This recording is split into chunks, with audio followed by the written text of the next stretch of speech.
School जाते हो आप? मैं स्कूल नहीं जाता, मैं गुरुकुल जाता हूँ क्योंकि वहाँ भगवत गीता नहीं सिखाई जाती। राम और कृष्ण अलग अलग थे क्या? कैसा है वृंदावन, बताओ मुझे। बहुत सुंदर है। आपको एनिमल्स पसंद है? बस मुझे गाय माता पसंद है। भगवान श्री कृष्ण को क्या पसंद है सबसे ज्यादा? भगवान श्री कृष्ण को माखन रोटी पसंद है। जब आप छोटे थे आप टॉयज वगैरह से खेलते हो कि सिर्फ भक्ति करते हो? जब मैं भक्ति करता हूँ। आप जाप करते टाइम क्या बोलते हो? हरे कृष्णा कृष्ण कृष्ण हरे हरे। तो राधा रानी का नाम क्यों नहीं लेते? गुरुकुल में क्या पढ़ाते हैं? A for Arjun, B for Balram, C for Chaitanya, D for Damoda। तो आपने गीता पढ़ी है? पढ़िए। तो क्या है उसका सार, क्या है गीता का? गीता का सार है, तो जैसे ही वो स्नान करके देखे, उन्होंने कहा मुझसे क्यों करते हो, मजा क्यों करते हो, आनंद लो। उन्होंने कहा अब मुझसे गलती हो गई, तो उन्होंने कहा गलती कुछ नहीं होती, तो मैं श्राप देता हूँ कि तुम अगले जन्म में जिसे कृष्ण मारना चाहे उसे कोई नहीं बता सकता, और जिसे कृष्ण बचाना चाहे उसे कोई नहीं मार सकता।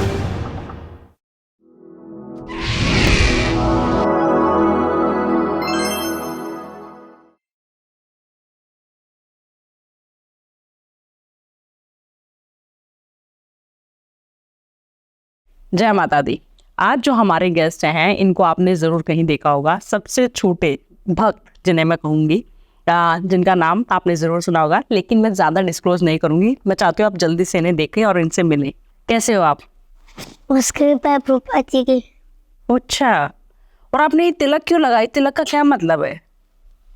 तिलक का अर्थ होता है हाँ, क्या कि ये जो ये ऊपर का लगा है, ये भगवान श्री कृष्ण के चरण है, ये तुलसी दाल है, क्योंकि तुलसी महारानी हमेशा भगवान श्री कृष्ण के चरणों में रहती है, और ये हमारा श्रृंगार है, और तिलक और कंठी। फिर ये काले रंग का क्यों है? हमारे गुरुजी ने कहा है अब राधा कंडिका लगाना चाहिए। जो पानी होता है उसमें, उसके जो नीचे रज होता है उसको हम डालते हैं, है ना, तो फिर उसको हम डालकर उसको हम ऐसे थोड़ा सा पानी करते हैं और उसको लगाते हैं तो ये चिपक जाता है। अच्छा लगता है। आपको मेरे गणेश जी कैसे लगे? अच्छे लगे। अच्छे लगे? इतने अच्छे। इतने अच्छे? और कृष्ण जी? इतने अच्छे। इतने अच्छे। 360? हाँ 360 पूरा राउंड? हाँ अच्छा, जैसे आपने मेरे गणेश जी की तो आते ही बताया, कौन है इनकी सवारी? हाँ। चूहा। चूहा? तो आपने देखा नहीं, ये छोटा सा चूहा है और गणेश जी इतने बड़े। देखा। कैसे लेके जाता होगा ना ये इन्हें, है ना? कैसे लेके जाता होगा ना, सोचा है कभी? अच्छा, कृष्ण जी को कौन लेके जाता है? कृष्ण जी को बलदेव जी। अच्छा, वो कैसे लेके जाते हैं? वो भी तो छोटा सा ही है ना, कृष्ण जी तो कितने बड़े हैं। नहीं बहुत बड़े हैं, है ना, बहुत बड़े हैं, बहुत ही बड़े हैं। नहीं बलदेव जी भी जितने कृष्ण बड़े हो जाएंगे उतने वो भी हो जाएंगे। हाँ, तो ऐसे ही चूहा भी है। जैसे ही अभी तो ये साइड में बैठा है ना चुपचाप, तो इसलिए छोटा हो गया, बट जैसे ही बोलते हैं ना गणेश जी आ जाओ मुझे जाना है, तो फिर वो बड़े हो जाते हैं। अच्छा। हाँ, ऐसे ही करते हैं वो भी। आप क्या करते हो? स्कूल जाते हो आप? मैं स्कूल नहीं जाता, मैं गुरुकुल जाता हूँ क्योंकि वहाँ भगवत गीता नहीं सिखाई जाती, तो इसलिए मैं गुरुकुल जाता हूँ, वहाँ भगवत गीता सिखाई जाती है। हमें दो तरह के ज्ञान लेनी चाहिए, आध्यात्मिक और एक भौतिक। हमें दोनों ज्ञान लेनी चाहिए, एक आत्मा का और एक शरीर का। अच्छा, और अगर स्कूल में गीता पढ़ाने लग जाएंगे तो फिर आप जाओगे स्कूल में? मैं तो भगवत गीता बांटने जाऊंगा। क्यों? हाँ, क्योंकि वहाँ ना भगवत गीता होती नहीं है। तो करवा देंगे ना। इतने सुंदर भगवान है। अच्छा, और कोई सुंदर नहीं है? मैं सुंदर नहीं हूँ? आप इतने सुंदर हो। हाँ, और भगवान श्री कृष्ण इतने सुंदर है। अच्छा, और आप भी तो कितने सुंदर हो। मैं इतना सा नहीं, बहुत सुंदर हो। कृष्ण जी भी तो ऐसे ही थे, छोटे से थे तब। नहीं, मैं तो इतना छोटा हूँ। इतना छोटे हो? हाँ। और फिर बड़े होके सुंदर हो जाओगे? नहीं बड़े होकर भी इतना ही रहूंगा। अच्छा, क्यों? अगर जो शुद्ध भक्त होता है वो होता है इतना सुंदर। अच्छा, कौन है शुद्ध भक्त? श्रील प्रभुपाद जी। अच्छा, हाँ, वो सुंदर है? कितने सुंदर है? पर ज्यादा। और कोई भक्त नहीं इतना सुंदर?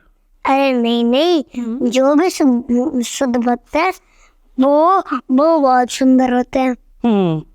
तो राधा रानी सुंदर है? सुंदर है। सुंदर है ना?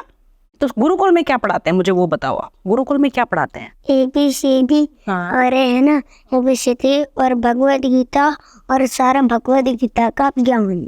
अच्छा, तो ABCD कैसे पढ़ाते हैं? A for एप्पल या A for? नहीं, A फॉर एप्पल नहीं होता। तो A for Arjun, B for Balram, C for Chaitanya, D for Damodar, E for Ekachakra, F for flute, G for Ganga, H for remote, I for Indradev, J for Jagannath, K for Krishna, L for Lakus. L for line भी तो ठीक है, line में क्या दिक्कत है? वो भी तो क्यों, लाइन में क्या दिक्कत है?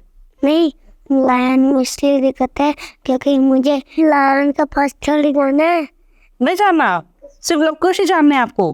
कुछ के पास जाना है, कृष्णा के पास जाना है। अच्छा, लाइन के पास जाना ही नहीं है? नहीं, अच्छा, आपको एनिमल्स पसंद है? पसंद ही नहीं है? बस मुझे गाय माता पसंद है वो क्योंकि कुछ नहीं वो पसंद? माता है। अच्छा, तो फिर तो ऐसे महादेव के नंदी भी है, उनमें उनकी क्या गलती है बैल की, वो भी तो अच्छे हैं। तो गाय से गाय। और फिर नंदी में क्या दिक्कत है? अब आपको चूहा पसंद नहीं है? चूहा पसंद नहीं है? जब वो आता है ऐसा अच्छा नहीं लगता, छोटा छोटा सा ऐसे घूमता रहता है, कचर कचर करता हुआ पूरे घर में। मेरी बेटी तो बहुत खेलती है उसके साथ। मैंने बताया था ना, मेरे घर में चूहा रहता है एक। हम है कौन से ही वाला? यही वाला। अभी गणेश जी बैठ गए हैं, उनको छोड़ के चला गया है। अब गणेश जी बोलेंगे मुझे ऊपर जाना है, तो चूहा आएगा, वो इतना बड़ा हो जाता है और वो कहता है आ जाओ बैठ जाओ। मेरी बेटी तो उसी के साथ खेलती है। अच्छा, हाँ, फ्रेंड है वो मेरी बेटी का, चूहा फ्रेंड बना रखा है उसने। अच्छा। हाँ, उसको सारे एनिमल्स पसंद है। आप मेरे घर में आए तो आपने लायन देखा? लायन नहीं देखा आपने? 2 लायन थे मेरे घर के एंट्रेंस पे, ऐसे बड़े वाले। हाँ, एनिमल से तो बहुत दोस्ती है। उनको और क्या, कृष्ण जी भी तो सारे, जब वो बांसुरी बजाते थे तो मोर सब कुछ आ जाता था ना, तो उनको भी तो एनिमल्स कितने प्यारे थे। तो आपने गीता पढ़ी है? पढ़ी है। पूरी पढ़ी है? पढ़ी नहीं, आदि। हाँ, अच्छा, कोई श्लोक याद है? अच्छा बताओ, सुनाओ। भगवद गीता का जो सबसे लास्ट श्लोक है सुनाता हूँ आपको। यत्र योगेश्वरः कृष्ण यत्र वात्र धनुर्धरा तत्र शिवजी भूतिर् टुवानी तिरमतिर्ममा। इसका अर्थ होता है जहाँ कृष्ण अर्जुन रहते हैं, जहाँ भगवद गीता रहती है, और किसी की और नहीं होती। अच्छा, तो इसलिए आप भी भगवद गीता पढ़िए, तो आपके भी यहाँ किसी की आड़ नहीं होगी। किसी की आर्ट मतलब? और मतलब जैसे आपकी सबके किसी की आड़ नहीं होगी। ओके। और आपने और क्या क्या पढ़ा है कृष्ण जी के बारे में? बहुत कुछ पढ़ा है। बताओ बताओ। मैंने श्लोक पढ़े हैं, जैसे मैं कोई श्लोक भी अपने आप याद कर लेता हूँ।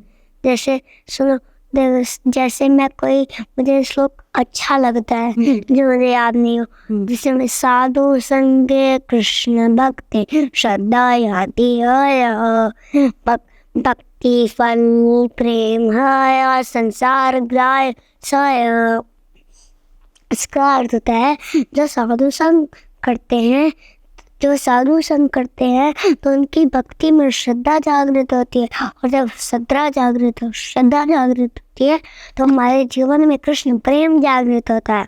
तो जब हमारे जीवन में कृष्ण प्रेम जागृत होता है तो हमारा पूरा भौतिक बद्ध जीवन पूरी तरह समाप्त हो जाता है, पूरी तरह नष्ट हो जाता है। तो हमें भक्तों का संग करना चाहिए, क्योंकि भक्ति हमें भगवान श्री कृष्ण से मिला सकते हैं। आपने संस्कृत कहाँ से सीखी? संस्कृत भी मुझे आती नहीं। आती नहीं तो श्लोक कैसे पढ़ते हो आप? क्योंकि श्लोक संस्कृत में होते हैं और लिखे हिंदी में होते हैं। अच्छा, तो इसलिए पढ़ लेते हो। तो कैसे मन में आया? गुरुकुल में पढ़ाते हैं गीता? पढ़ाते हैं पूरा। और क्या क्या पढ़ाते हैं? ऐसा क्या पढ़ाते हैं जो स्कूल में नहीं पढ़ाते? स्कूल में जो होता है केवल भौतिक ज्ञान लेते हैं, और गुरुकुल में दोनों ज्ञान है, एक आध्यात्मिक और एक भौतिक। तो हमें दोनों ज्ञान लेनी चाहिए, एक आत्मा का ज्ञान और एक शरीर का ज्ञान। तो मैथ सिखाते हैं स्कूल इसमें गुरुकुल में? गुरुकुल में मैथ्स भी सिखाते हैं। जब भी मैं गृहस्थ आश्रम में होता हूँ, घर को हमने गृहस्थ आश्रम नाम दिया है, जैसे ब्रह्मचारी आश्रम एक गृहस्थ आश्रम है ना। तो ऐसे तो गृहस्थ आश्रम में जब मैं रहता हूँ तो वहाँ मैं पढ़ाई करता हूँ, मैथ्स पढ़ता हूँ, हिंदी पढ़ता हूँ, इंग्लिश करता हूँ, और जब बाहर जाता हूँ कलर कलर कलर कलर करते रहता हूँ बस। तो आपने जैसे क्या क्या जो कृष्ण जी की कहानी है, तो आपने सिर्फ कृष्ण जी की कहानी पढ़ी है या विष्णु जी की भी पढ़ी है? विष्णु भगवान जी की भी पढ़ी है, महाभारत भी पढ़ा है, और भगवान श्री कृष्ण की भी पढ़ी है, जय गोस्वामी जी की भी पढ़ी है। अच्छा, विष्णु पुराण पढ़ा है आपने? वो तो केवल मम्मा ही पढ़ती है। अच्छा, तो सुना है उनको पढ़ते? गिरिराज पुराण पढ़ा है मैंने। अच्छा, उसमें क्या सार है, उसमें क्या कहना चाहते हैं? उसमें मैं ये कहना चाहता हूँ, गिरिराज जी कहते हैं कि मेरी परिक्रमा करो, तेरी कट जाए बाधा जीवन की, कर परिक्रमा गोवर्धन की। क्या आप भी अपनी पास्ट लाइफ जानना चाहते हैं? क्या आप भी जानना चाहते हैं कि क्या कर्म करके आए थे जिसकी वजह से ऐसी जिंदगी मिली है, अच्छी या बुरी? क्या आप भी अपने फ्यूचर को जानना चाहते हैं? आपकी लाइफ में जो भी प्रॉब्लम चल रही है, बहुत टाइम से किसी कंपेटिटिव एग्जाम की मेहनत कर रहे हैं बट उसमें सक्सेस नहीं मिल रही है, उसमें आपको जो अचीव करना चाहते हैं वो नहीं मिल रहे हैं। कोई बिजनेस आपने खोला था लेकिन वो बिजनेस वैसे का वैसा ठप हो गया है, शादी नहीं चल रही है, सोलमेट कौन है, कभी आया भी था लाइफ में या आना है? इन सारे सवालों के जवाब आपको आकाशिक रीडिंग में मिलेंगे। यस, मैं बात कर रही हूँ आकाशिक रीडिंग की। आकाशिक रीडिंग में बेसिकली होता क्या है? आकाशिक रीडिंग में आपकी सोल की जर्नी का पता चलता है, आपकी आत्मा क्या कर्म करके आई थी जिसके बेसिस पे आपका फ्यूचर पता चलता है कि आपको क्या करना चाहिए, कौन सा बिजनेस आपके लिए सबसे बेस्ट है, कौन से बिजनेस में आपको तरक्की मिलेगी, आपका सोलमेट कौन है, कैसे पहचाने उसे, वो कैसा दिखता होगा। तो जब भी वो आपकी लाइफ में आए उसे जाने नहीं देना है, उसी से शादी करिए। किसी गलत इंसान से शादी करके जिंदगी भर मत पछताइएगा। अगर आप अपने किसी लव्ड वन से जो इस दुनिया में नहीं है आप जानना चाहते हैं कि उनकी डेथ क्यों हुई, क्या उनकी कोई इच्छा थी, वो मुक्त हैं भी या नहीं भी, इन सारे सवालों का जवाब आपको सिर्फ और सिर्फ मेरे पास मिल सकता है। बहुत वास्ट एक्सपीरियंस के साथ मैं बात कर रही हूँ डॉक्टर ममता, जिसने आकाशिक रीडिंग को एक नई पहचान दी है, हर एक इंसान तक पहुंचाया है। तो अगर आपको भी अपना अपॉइंटमेंट चाहिए, आपको भी बुकिंग करनी है, तो आपको नीचे वेबसाइट दिख रही होगी, नंबर्स दिख रहे होंगे, आप कॉल कर सकते हैं, अपनी प्रॉब्लम बता सकते हैं। इसमें बच्चों की भी रीडिंग हो सकती है, बच्चों की भी रीडिंग की जाती है। अगर आपका बच्चे को कोई प्रॉब्लम है, ऑटिज्म से सर्वाइव कर रहा है, या क्यों है ऐसा वो बच्चा, क्या किस्मत की आपने क्या ऐसे दान पुण्य किए थे जिसकी वजह से आप इतने सौभाग्यवती हैं, जो भी आपके सवाल हैं वो उन सब सवालों के जवाब आपको आकाशिक रीडिंग में मिलेंगे। जय माता दी। तो आप कहाँ गए हो? आप मथुरा गए हो, वृंदावन गए हो, वहीं रहते हो आप? हम मथुरा और वृंदावन और गोवर्धन में रहता हूँ। ओके, कैसे करते हो? आपके दिन की शुरुआत कैसे होती है? सबसे पहले मैं 4 बजे उठता हूँ रात को, मतलब मॉर्निंग में। और 4 बजे उठकर मैं सबसे पहले गौर निताई की आरती करता हूँ, फिर नरसिंह आरती करता हूँ, फिर तुलसी आरती करता हूँ, फिर तुलसी आरती के बाद हम साक्षात पढ़ते हैं, तो मतलब भगवद गीता पढ़ते हैं ना। तो फिर उसके बाद भगवद गीता पढ़ने के बाद हम 3 घंटे नाम जप करते हैं। अच्छा, तो इसमें हमारी कभी कभी 3 भी माला होती है, कभी कभी 6 माला हो जाती है। आप जाप करते टाइम क्या बोलते हो? हरे कृष्णा कृष्ण कृष्ण हरे हरे, हरे राम राम राम हरे हरे, यह मंत्र बोलता हूँ। तो राधा रानी का नाम क्यों नहीं लेते? वो तो कृष्ण जी तो बोलते हैं कि राधे राधे बोलो, राधे राधे राधे राधे। क्योंकि हरे का अर्थ होता है राधा रानी, अच्छा, कृष्णा का अर्थ होता है कृष्ण। ओके, तो इसलिए हरे कृष्णा। हरे कृष्ण। आपको पता है कृष्ण जी की और भी वाइफ थी, रुक्मणी, उनके बारे में पता है? पता है? कहाँ रहते थे वो? द्वारका। जब कृष्ण जी गए ना तो वो सारी पानी में समा गई, क्योंकि उन्होंने कहा अब तो कलयुग आएगा, तो इसीलिए वो पानी में पूरी समा गई। आज भी जब जाते हैं ना पानी के नीचे तो ढूंढते हैं, निकल रही है, बहुत सारे प्रूफ निकल रहे हैं कि यहाँ कृष्ण जी रहते थे, उनका घर, सब कुछ दिखता है, सब पता चलता है। हाँ, सब पता चलता है। सोचो कितना अच्छा होगा ना, जिसमें कृष्ण जी, रुक्मणी जी सब रहते थे, कितना सुंदर होगा ना वो। हाँ। और मथुरा में आप जहाँ पे वो रहते थे, उनका घर वगैरह आपने देखा है? कहाँ कैसे है कुछ? मैं तो कभी गई ही नहीं। कैसा है वृंदावन, बताओ मुझे। बहुत सुंदर है, लेकिन गोलोक तो बहुत ज्यादा सुंदर है। अच्छा, हाँ, और कैसे पूजा होती है वहाँ पे? जैसे भगवान श्री कृष्ण होते हैं, जैसे भगवान श्री कृष्ण आते हैं उनकी आरती स्टार्ट हो जाती है। अच्छा, ऐसा होता है। जैसे मैं कहूँ कि मैं कहूँ मुझे कृष्णा के लिए इत्र चाहिए, मैं उनका लगाऊंगा। सारी जगह इत्र डाल दो तो सारी जगह भी इत्र आ जाएंगे, बहुत सारे। तो ये इत्र क्यों लगाते हैं? क्योंकि उनको खुशबू है। खुशबू पसंद है। आप भी लगाते हो इत्र? जैसे मैं भगवान को देता हूँ, फिर वो भगवान से थोड़ी इत्र लेता हूँ, फिर उसमें डाल देता हूँ, उसको प्रसाद ऐसे ऐसे घोता हूँ, फिर इसको लगाता हूँ यहाँ यहाँ जैसे महाराज का इत्र होता है, कपड़ों में भी लगाता हूँ। अच्छा, क्योंकि कपड़ों वो स्मेल आती है, खुशबू आती है। वो आती है ना। तो आपने जब आप छोटे थे, आप टॉयज वगैरह से खेलते हो कि सिर्फ भक्ति करते हो? कुछ तो मैं भक्ति करता हूँ। सिर्फ भक्ति करते हो आप? तो कभी मन नहीं करता और कपड़े पहनने का कि मुझे भी जीन्स पहननी है, मुझे कुछ और बच्चों को देख के मन करता है पहनने का? कुछ नहीं मन करता? क्यों? क्योंकि ये हमारी वैदिक ड्रेस है। अच्छा, वो यही क्योंकि पप्पा जी भी यही पहनते थे। आप हमेशा यही पहनोगे? अच्छा, मुझे कृष्ण जी का कोई एक लाइफ। छोटे टाइम पहनते हैं बस। अच्छा, तो मुझे कृष्ण जी का कोई किस्सा बताओ जो आपको सबसे अच्छा, उनकी लाइफ का सबसे अच्छा किस्सा लगता है कि हाँ ये तो आपका फेवरेट पार्ट है पूरी लाइफ का। मैं बताता हूँ। आपकी कितनी लाइफ पड़ी है? अमर से पूछो आपकी कितनी लाइफ पड़ी है? आपकी कितनी लाइफ पड़ी है? मेरी कोई लाइफ है? मृत्यु कभी भी आ सकती है। मेरी कोई लाइफ नहीं है, मेरी कोई योग्यता नहीं है। क्यों?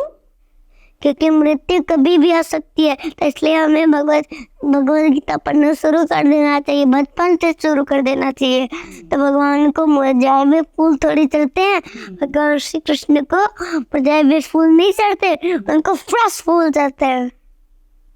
तो फ्रेश फूल आप चढ़ाते हो डेली? डेली? तो हर रोज। तो मुझे बताओ कि कृष्ण जी की जो आपने उनकी जिंदगी पता है ना आपको कैसी थी? तो कोई भी छोटा एक वो बताओ, जैसे गोवर्धन वाला किस्सा या कोई भी एक जो आपका फेवरेट किस्सा है वो बताओ मुझे। जो गोवर्धन जी हैं, तो गोवर्धन जी को किसने उठाया था? किसने उठाया था? भगवान श्री कृष्ण ने, है ना। भगवान श्री कृष्ण जो थे वहां पर एक ना गोला सा बना दिया और इसके ऊपर खड़े हो गए। और ऊपर एक पर्वत बना दिया और उसको ऐसे खड़े हो गए, क्योंकि बारिश ना आए। बहुत बारिश कर देती है एक दिन इंद्रदेव जी ने। क्यों की उन्होंने इतनी बारिश कर दी? उन्होंने सोचा कि आज भगवान श्री कृष्ण पानी में ना लेंगे। हाँ। तो फिर कृष्ण जी ने क्या किया? फिर सारा पहाड़ उठा लिया, इस पे पहाड़ उठा लिया अपने फिंगर में। ओके, और फिर सब उसके नीचे आ गए। हाँ, और सबको बचा लिया। और सबको बचा लिया। कृष्ण जी तो बहुत महान है ना। और फिर वो शेषनाग वाला पता है आपको किस्सा, यमुना नदी में जिसपे नाग के ऊपर कृष्ण जी बांसुरी बजा के डांस कर रहे थे। वो अपने आप को बहुत पावरफुल मानता था, उसने पूरी यमुना को जहर से भर दिया था।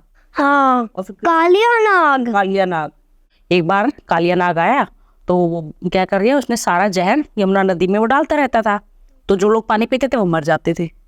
तो कृष्ण जी ने सोचा ऐसे तो काम नहीं चलेगा, अब यमुना नदी तो यहाँ से जा रही है, तो मेरे जितने भी मथुरा वृंदावन जहाँ जो भी पानी वहां से लेते थे वो बेचारे बीमार हो जाते थे, मर जाते थे।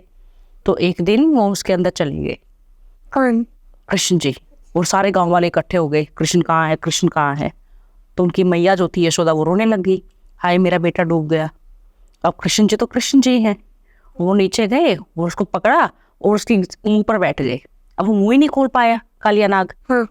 और फिर उसको बाहर निकलना पड़ा क्योंकि उसको सांस लेना मुश्किल हो गया। और फिर वो बाहर निकला ऐसे करके, और कृष्ण जी तो उस पर खड़े होकर डांस कर रहे थे, बांसुरी बजा रहे थे। अब वो कृष्ण जी सोचो कितने बड़े हैं, उनके मुंह पे खड़े हुए। और फिर उसने माफी मांगी, उसने कहा कि आप मेरे सिर से उतर जाओ ताकि मैं सांस ले सकूं, वरना तो मैं मर जाऊंगा, मेरा दम घुट रहा है।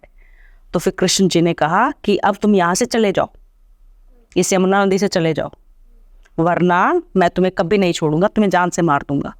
तो फिर उसने माफी मांगी और वो चला गया। ऐसी ये कहानी थी। कृष्ण जी की लाइफ मैंने भी बहुत पढ़ी है, मैंने भी बहुत पढ़ा उनके बारे में। अच्छा, और आप बताओ, और अच्छा जैसे आपने ABCD बताया ऐसे सिखाते हैं, 1 2 का भी कुछ ऐसा है कि उसको अलग तरीके से सिखाते हैं गुरुकुल में? नहीं नहीं नहीं नहीं, अच्छा, जैसे 1 2 3 चलता है वो 1 2 3 वो वैसे ही चलता है, हिंदी में होता है, वो हिंदी में ही चलता है। वो हिंदी में ही चलता है, सिर्फ ABCD को किया है। तो गुरुकुल में कहाँ तक पढ़ाई होती है, मतलब कितना पढ़ाते हैं? बड़े बच्चे आते हैं, बड़े बच्चे आते हैं? जैसे मानो हाँ। जब सुबह होती है तो जब प्रसाद पा लेते हैं सब, 10 बजे प्रसाद होता है, तो 10 बजे जब सब बच्चे प्रसाद पा लेते हैं तो वो गुरुकुल में चले जाते हैं। तो कोई ना कोई पढ़े वो उनको गुरुकुल में करते हैं। तो फिर तो वो थोड़ी सी क्लास होती है, तो उस समय मैं भी थोड़ी देर बैठा रहता हूँ। फिर जब वो लंबी क्लास होती है शाम तक, तो शाम तक मैं नहीं बैठ सकता, हाँ। इसलिए मैं रिसेप्शन चले जाता हूँ, तो वहाँ पढ़ाई करता हूँ। अच्छा, और आप क्या क्या खाते हो? खाने में आपको क्या है? अरे वो खाना नहीं होता, वो प्रसाद होता है। नहीं नहीं, वैसे क्या खाते हो? वो तो प्रसाद है, पर घर में भी खाते होगे ना आप कुछ? वो खाते नहीं होता, वो पाते होता है। अगर भगवान श्री कृष्ण को भोग लग गया बिना प्याज लहसुन का, तो वो उनकी कृपा आ जाती है उसमें, तो सारा वो पाप निकल जाता है उसमें से, तो उसको वो प्रसाद बन जाता है। तो हम भगवान श्री कृष्ण की कृपा पाते हैं। अच्छा, तो भगवान श्री कृष्ण को क्या पसंद है सबसे ज्यादा? भगवान श्री कृष्ण को माखन लस्सी पसंद है। अच्छा, आप रोज खिलाते हो और फिर उनका प्रसाद आप पाते हो? पाता हूँ। अच्छा, और राधा रानी, उनको क्या पसंद है? बर्फी। और बलराम? बलराम जी को माखन। वो भी माखन खाते हैं? उनको तो कभी नहीं देखा मैंने माखन खाते हुए। पर मैंने एक लीला देखी है, उसमें देखा था। अच्छा, आपको सुदामा के बारे में पता है? कौन थे सुदामा? सुदामा जी, उनकी लीला मुझे आती है, सुनो। एक बार जो भगवान श्री कृष्ण थे, तो सुदामा जी तो थे वो ना, वो जो भगवान श्री कृष्ण को वो याद करते थे, सुदामा जी।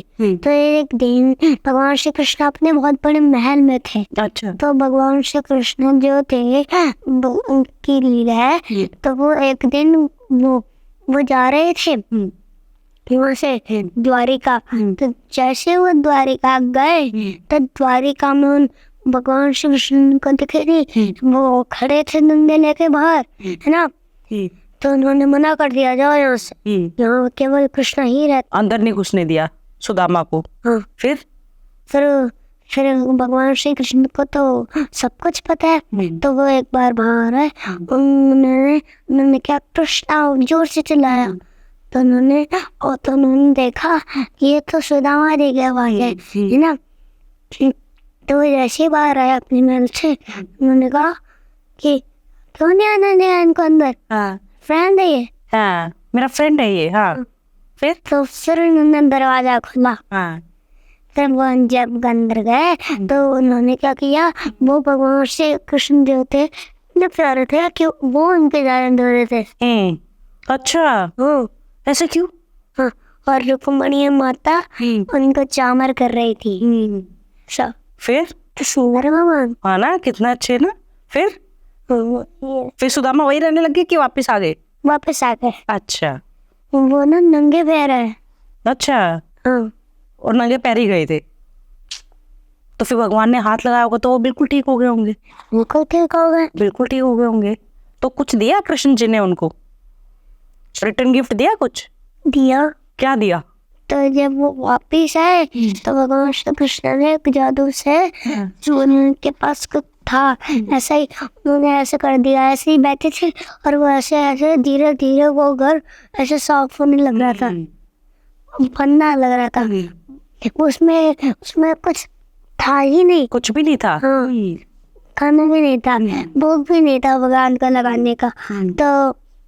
तो फिर जैसे ही वो वहाँ से निकले, तो जैसे वो घर पहुंचे, उन्होंने देखा अरे ये कैसे हो गया, इतना सुंदर। तो जो वहाँ की जो माता जी थी, तो वो भी बहुत सुंदर हो गई। अच्छा। हाँ। वो कैसे सुंदर हो गई? अच्छा, सुंदर हो जाते हैं ऐसे? हो जाते हैं। अब जो भगवान श्री कृष्ण के सद्भक्त होते हैं, उनके लिए ऐसे जादू करते हैं भगवान। अच्छा, हाँ, तो फिर वो सुंदर हो गए तो सुदामा से जी फिर खुश हो गए। वो गुस्सा हुए।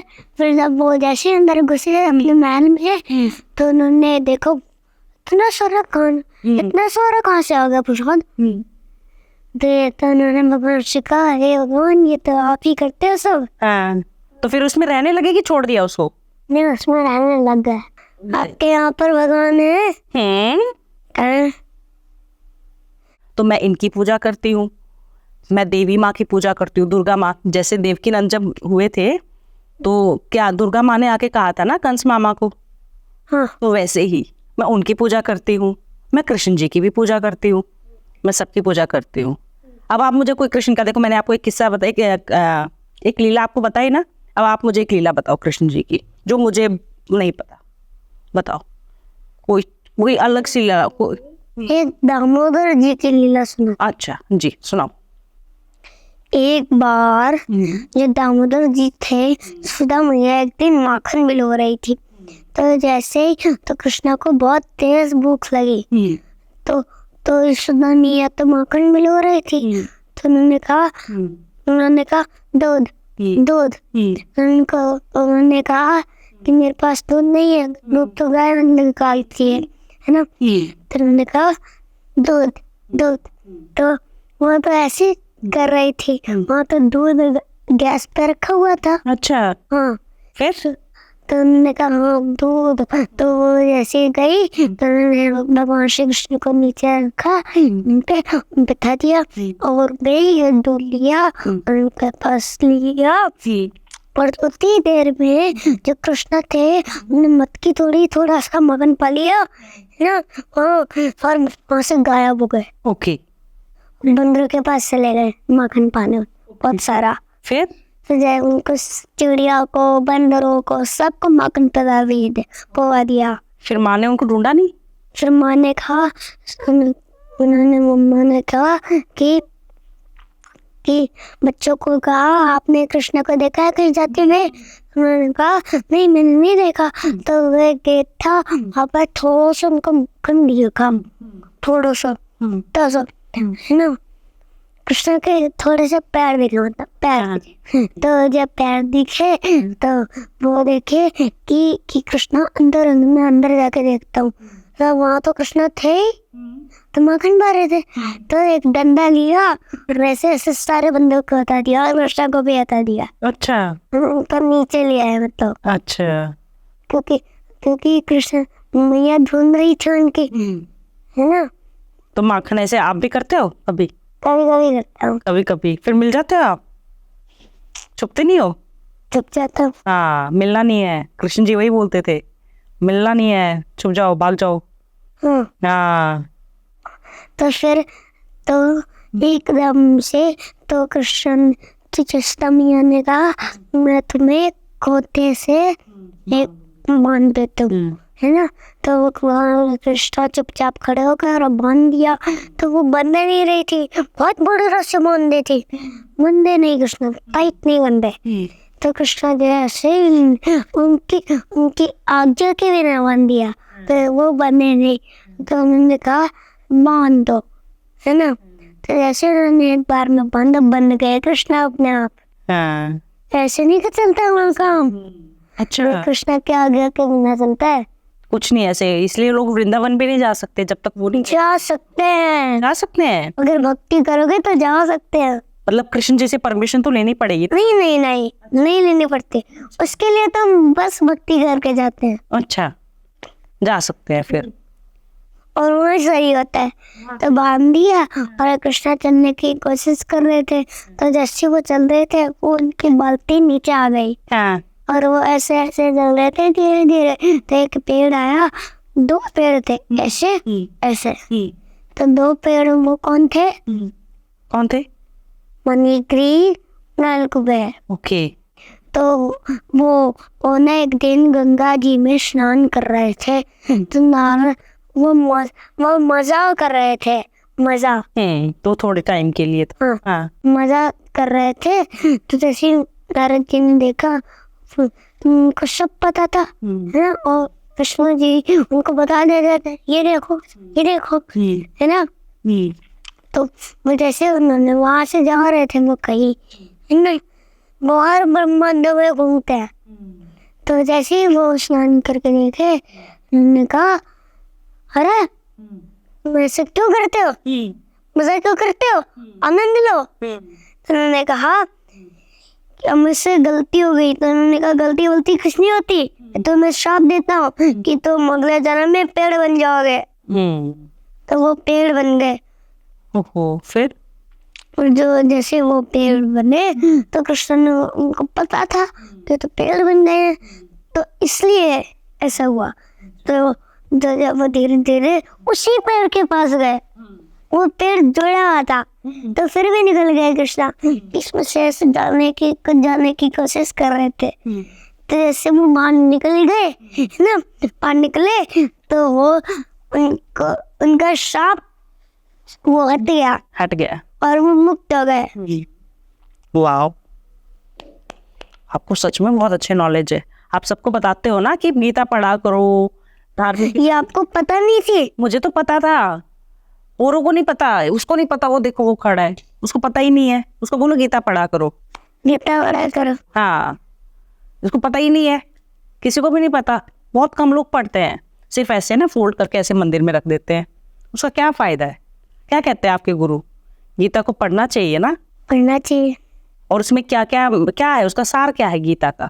क्या कहती है गीता का सार है, जैसे आप कहीं बाहर जाते हो, वहां से एक इलेक्ट्रॉनिक टॉय लेके आते हो, उसके साथ एक मैनुअल मिलती है। अगर कोई वैसी चीज होती है ना चलने वाली, उसमें मैनुअल आती है ना, मैनुअल में लिखा होता है कि इस टॉय को कैसे यूज करें। तो वैसे भगवत गीता हमारी जीवन की मैनुअल है, क्योंकि भगवत गीता में सिखाती है कि जीवन में कैसे जीना चाहिए। कैसे जीना चाहिए?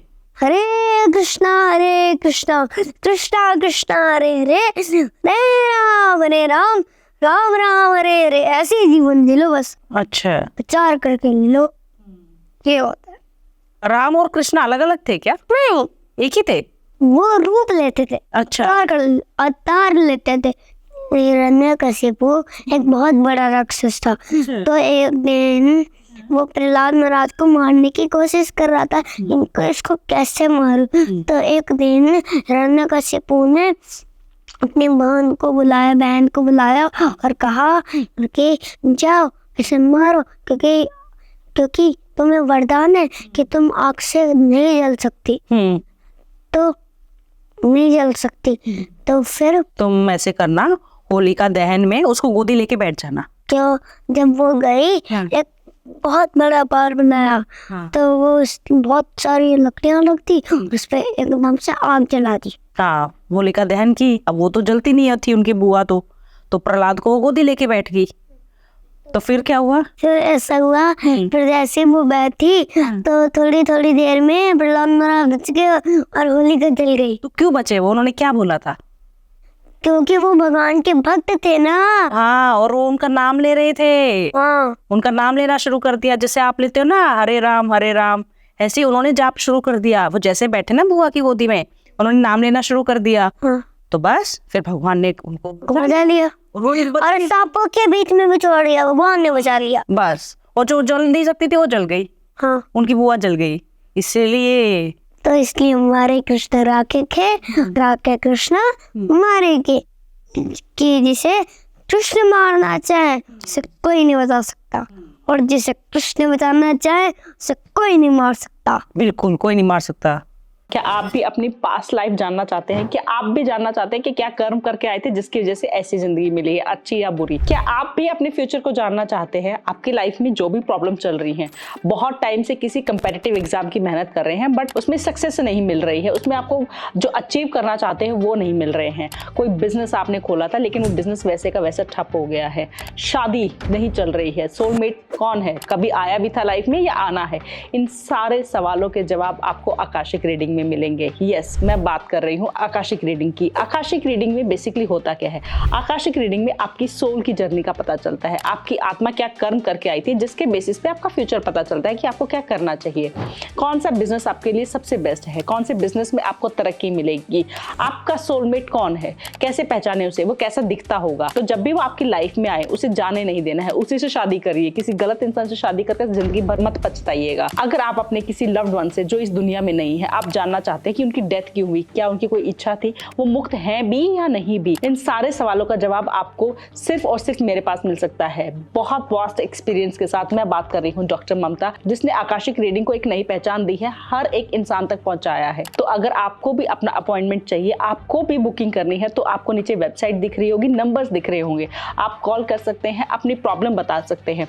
इसमें बच्चों की भी रीडिंग हो सकती है, बच्चों की भी रीडिंग की जाती है। अगर आपका बच्चे को कोई प्रॉब्लम है, ऑटिज्म से सर्वाइव कर रहा है, या क्यों है ऐसा वो बच्चा, क्या किस्मत की आपने क्या ऐसे दान पुण्य किए थे जिसकी वजह से आप इतने सौभाग्यवती हैं, जो भी आपके सवाल हैं वो उन सब सवालों के जवाब आपको आकाशिक रीडिंग में मिलेंगे। जय माता दी। तो अभी हम ऐसे करते हैं, भागवत प्रभु के फादर को बुलाते हैं ताकि थोड़ा सा जाने कि क्यों वो क्योंकि आप लोगों के लिए भी होता है कि इतनी छोटी सी उम्र में कैसे बच्चा इतना, जिसे कह सकते हैं, स्पिरिचुअल बन रहा है, कैसे हुई है जर्नी शुरू, तो उनसे जानते हैं। हरे कृष्णा। हरे कृष्णा। तो कैसे ये आपने भागवत के अंदर ये मतलब ये चेंज कैसे आया उनका, बाय बर्थ था कि कैसे हुआ? एक्चुअली शास्त्र कहते हैं कि जो भगवत गीता में आता है, अर्जुन भगवान श्री कृष्ण से पूछते हैं कि वो जो योगी होता है जो बहुत समय तक भक्ति करता है, उसकी क्या गति होती है अगर वो उसकी भक्ति अधूरी रह जाती है, बीच में वो मर जाता है मान लो, या फिर किसी कारणवश भक्ति को छोड़ देता है, तो उसका क्या होता है? क्या वो बादल की तरह छिन्न भिन्न होके बिल्कुल फट जाता है, खत्म हो जाता है उसका जीवन? तो कृष्ण भगवान कहते हैं नहीं, ऐसा नहीं होता। जिसने भी भक्ति कर रखी है वो अगले जन्म में भक्तों के परिवार में पैदा होता है, और वो अपनी पूर्व जन्म की भक्ति को वापस याद उसको आ जाती है, और वो फिर अपनी भक्ति की शुरुआत वापस से जहाँ से खत्म करी थी वहीं से वापस शुरू कर देता है। तो भगवत की जो शास्त्र, ये भक्ति है ना, ये ऐसी नहीं है, ये खत्म नहीं होती। जैसे भौतिक में तो क्या होता है कि आपको जीरो से शुरू करना पड़ता है एम्पायर पूरा, है ना, और इसके अंदर क्या होता है, जैसे ए से लेकर आप एल तक चले गए, तो एल के बाद से शुरू करके जेड तक आप पहुंचोगे, आपको ए से वापस शुरू नहीं करना। ओके, तो बेसिकली जो सोल की ग्रोथ हुई है वो आगे कंटिन्यू होती है, वो कभी रुकती नहीं है। तो बस भागवत प्रभु के साथ भी यही था, क्योंकि वो बचपन से वैष्णव परिवार में जन्म हुआ उनका, और बचपन से ही वो कृष्ण भगवान की तरफ, भक्ति की तरफ आकर्षित हुए। तो इससे यही पता लगता है कि भाई हाँ, पिछले जन्म में कोई भक्त होंगे। तो बाय बर्थ आपको इसमें क्या चेंजेस दिखे थे, मतलब भागवत में क्या चेंजेस आपको दिखे कि जो आपको लगा कि जैसे इस तरफ? एक्चुअली क्या है ना, शुरू से ही इस तरफ, क्या हम तो आश्रम में रहते हैं, तो आश्रम में इनकी परवरिश बचपन से ही वैसी हुई है कि भक्तों जैसे हम लोग हैं, हम लोग सुबह उठते हैं 4 बजे, मंगला आरती करते हैं, भगवान का नाम जप करते हैं, भगवत गीता पढ़ते हैं, है ना। गुरु जी हैं हमारे डॉक्टर वृंदावन चंद्र दास जी, श्रील प्रभुपाद जी, उनके चरणों में बैठ के सीखते हैं, समझते हैं। तो वही इनके अंदर भी आया। अब इनका क्या है कि ये बहुत चीज़ों को कैच कर लेते हैं, भगवत गीता के श्लोक हो गए, शास्त्रों से कहानियाँ हो गई, कथाएँ हो गई, और फिर उनको खुद समझाते भी हैं लोगों को, हर जगह जाते हैं, अब प्रचार करते हैं, प्रसार करते हैं भगवान की वाणी का। तो ये है। क्या आप भागवत को कथावाचक, जैसे आजकल जो हो रहा है, तो कथावाचक की तरफ लेकर जाएंगे, या सिर्फ आप चाहते हो कि इसकी स्पिरिचुअल ग्रोथ करनी है, हमें ज्ञान होना चाहिए? हाँ देखो, एक्चुअली क्या है, शास्त्र कहते हैं कि आचरण से व्यक्ति सीखता है और सिखाता है। तो सबसे पहले स्वयं की भक्ति जो है और आचरण, नॉलेज, वो पहले खुद गेन करे और फिर भला करे दूसरों का। क्योंकि शास्त्र, भगवत गीता में भगवान श्री कृष्ण कहते हैं अंत के अंदर, जो मेरा प्रचार करता है वो मुझे सबसे प्रिय है। तो हम तो सबको यही कहते हैं कि भाई आप खुद भी ये ज्ञान लो और दुनिया में ज्ञान को बांटो। क्योंकि अगर आप ही लेकर बैठ गए तो आप स्वार्थी हो गए ना। आपके पास अगर कोई बहुत अच्छी चीज़ है, जो कोई ऐसा फॉर्मूला है मान लो आपके पास, जो आप सबको दोगे तो सबका भला होगा, तो आप अगर अच्छे व्यक्ति हैं तो आप बिल्कुल सबको देंगे, है ना, निस्वार्थ भावना से बांटेंगे। तो बांटना तो इस ज्ञान को है ही, परंतु पहले खुद की स्पिरिचुअल ग्रोथ बहुत ज़्यादा ज़रूरी है कि भाई हम भगवत गीता पढ़ें, शास्त्र पढ़ें, वेदों का अध्ययन करें, जीवन में लगाएं और फिर उसका प्रचार प्रसार करें। तो रही बात कथावाचक बनाने की या फिर प्रचारक बनाने की, तो हम उसको कथावाचक नाम नहीं देते, हम नाम देते हैं प्रचारक, कि वो प्रचारक करे। अब वो प्रचारक बने, किसी भी रूप में बने, वो भगवत गीता का प्रचार करे, श्रीमद् भागवतम का प्रचार करे, शास्त्रों का प्रचार करे, तो बस भगवान श्री कृष्ण को इस्टेब्लिश करे पूरे वर्ल्ड में, उन सबको उनकी शरण में लेके जाए।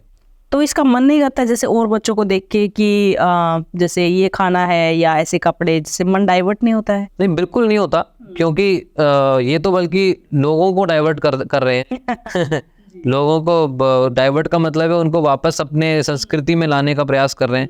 क्योंकि हम जहाँ भी जाते हैं वो लोग इनसे पूछते हैं, जैसे कहते हैं हमेशा हाय हेलो छोड़ो हरे कृष्णा बोलो, है ना। हाय हेलो क्यों बोलना, क्या हमारे गुरुजी कहते हैं भाई पेट में दर्द हो रहा है कि हाय हाय कर रहे हो। हम कहते हैं हाय हाय, तो हाय हाय कब करते हैं? जब पेट में दर्द होता है, तकलीफ होती है, अरे हाय हाय मर गया जी। तो वही वैसे ही तो हाय हाय क्यों करते हो, हेलो बोलते हैं, हेल लो मतलब नरक लो, वो उसको हेलो बोल रहा है, उसको हेलो बोल रहा है। तो मतलब ये जो ये सब अगर आप इनको ड्वेल करेंगे, पहले क्या होता था सब कहते थे राम राम, है ना, राधे राधे, हरे कृष्णा, जय श्री कृष्णा, जय श्रीमान नारायण, यही तो बोलते थे जिससे कि भगवान की याद आए। पर अब तो जो संस्कृति पाश्चात्य संस्कृति है उसने तो पूरा भगवान का नाम, भगवान हमारे दिन से पूरा खत्म कर दिया, हमारे जीवन से खत्म कर दिया है, पर उसी को हमें रीस्टैब्लिश करना है। तो इसलिए हम क्या कर रहे हैं, इसका प्रचार प्रसार कर रहे हैं जी। और हमारा एक कोर्स भी है भगवत गीता का, जो क्योंकि मेन चीज़ क्या है कि लोगों को पता होना चाहिए कि हम जीवन में लगाएं कैसे भगवत गीता। आपने अभी पॉडकास्ट में मैं सुन रहा था तो आपने भागवत प्रभु से पूछा था कि भाई मंदिर में रख देते हैं भगवत गीता को, पढ़ते नहीं है। अब बिल्कुल सही बात है, लाल कपड़े में रख देते हैं और उसकी आरती उतारते हैं और सोचते हैं हो गया काम। अब बताओ बच्चे को फिजिक्स की किताब को कहें कि तो उसको पढ़ मत, और इसको लाल कपड़े में रख के इसकी रोज आरती उतारा और पेपर देने चले जाना, हो जाएगा पास? फेल हो जाएगा। तो हम भी फेल हैं अध्यात्म में, क्योंकि हम भगवत गीता पढ़ते ही नहीं, पता ही नहीं है अपने अपने ग्रंथ, अपने धर्म के बारे में पता ही नहीं है। और अगर किसी को कोई पढ़ता भी है तो उसको समझ में नहीं आती, क्योंकि बिना गुरु के कोई ज्ञान होता नहीं है। तो इसलिए हमने कोर्स दिया है भगवत गीता का, हमारे गुरुजी ने 18 आवर्स में पूरी भगवत गीता समझाई, उसमें फ्री है बिल्कुल। givegita.com वेबसाइट है, उस पर कोई भी जाके उस कोर्स को ले सकता है, givegita.com। एक और तरीका है इस कोर्स को करने का, क्योंकि आजकल लोग मोबाइल में रहते हैं सारा दिन, तो मोबाइल पे ही ये कोर्स आपके ऑटोमेटिक आ सकता है। तो एक हमारा नंबर है 7210082100, इस पे कोई व्हाट्सएप करता है हरे कृष्णा लिख के या अपना नाम लिख के, तो ऑटोमेटिक उसको एक कोर्स का लिंक आ जाएगा, उस पर क्लिक करेंगे, वो 18 आवर्स का कोर्स वो आराम से सुन सकते हैं। पूरी भगवत गीता उनको समझ में आएगी प्रैक्टिकलिटी के साथ। ऐसा नहीं है कि बहुत बड़े बड़े श्लोक होंगे उसके अंदर, नहीं, प्रैक्टिकल लाइफ के लेसन्स है उसमें कि कैसे आप लाइफ में भगवत गीता के प्रिंसिपल्स को अप्लाई करके अपना जीवन आनंदमय बना सकते हैं, खुश बना सकते हैं, जो की जरूरत है, बहुत जरूरत है। आज व्यक्ति के पास सब कुछ है, देखो पैसा है, गाड़ी है, बंगला है, सब कुछ है, परंतु आनंद नहीं है, खुशी नहीं है, चैन नहीं है, डिप्रेशन, सब कुछ होने के बाद भी लोग ऐड कर रहे हैं। क्यों? क्योंकि ये ज्ञान की कमी है। तो ये फ्री में हम ज्ञान दे रहे हैं, इसको लो और जीवन में लगाओ। Thank you so much. आपने बहुत सही राह पर आप लेकर जा रहे हो, और स्पेशली मुझे वो ABCD वाला कॉन्सेप्ट बहुत अच्छा लगा, जो कि चेंज आना चाहिए एंड स्कूल्स में भी गीता पढ़ानी चाहिए, ताकि हमें पता चले हमारे सनातन धर्म के बारे में, जो इतना ज्ञान हमें कृष्ण जी देकर गए हैं उसके बारे में पता चले। तो आपको कैसा लगा ये पॉडकास्ट जरूर कमेंट्स में बताइएगा। कुछ आपको बच्चे की वो नादानियां देखकर मजा भी आएगा, अच्छा भी लगेगा, तो कमेंट करके आप ढेर सारा प्यार दीजिएगा। हरे कृष्णा कृष्ण कृष्ण हरे हरे। जय माता दी।